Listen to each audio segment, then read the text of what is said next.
I mean, I mentioned how I was being molded while I was back in Falstaff. I didn't know, but I was being molded because I took a lot of my survival tactics, my independent skills that I learned as a kid, and as I got older into sports, taking that leadership role as being the captain of a football team, rugby, basketball team, and then my scholarship being rescinded and going to college in Toronto and having a daughter at a young age.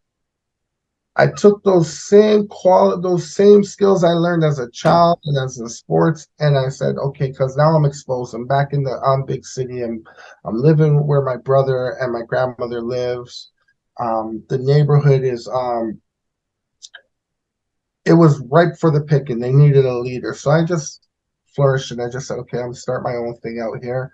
And I started my little gang, and and that's when the things of like that acceptance, looking for always looking for validation, looking for that power, that respect, but it's all false. I understand it today, but I needed it. I needed it to make up for that lost time. You know what I mean? Like, how we say we nurture the inner child, right? Well, that inner child never had a childhood, so now I'm trying to nurture it through some kind of a control factor, right? I'm controlling the narrative now. You do what I want you to do. You go where I want you to go. I have the power. I have the control, right? Yeah. So, and now I'm not really able to be my authentic self. I'm just being something that I feel will get me what I want. And in an environment where it's like predator or prey. And I refuse to be a prey, so I got to be predator. So now, if you want to talk about that world, it's like I'm exposed to it.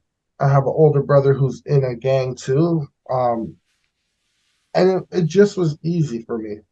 Um, I met a lot of people along the way. I met a lot of people who were high up in the drug game, and they seen potential in me where I became. I met a lot of people who put me onto things, not in a good way, but it helped me financially at that point. And I guess you would say that's when the trouble started happening, the violence, the in and out of jail, the addiction. Because I do believe once I put that first drug in me, and like I said, I was a late bloomer. I didn't start doing anything until I was 19 years old. And yeah, when I had my first joint, my first ecstasy pill, it was like, wow, all those things I've endured, adversity, I don't have to think about it no more. I don't have to feel lost. I don't have to feel guilt. I don't have to feel shame. I don't have to feel period.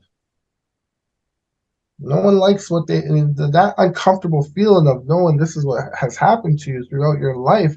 It's very uncomfortable. And that's why for me, I gravitated to any and every drug that made me numb.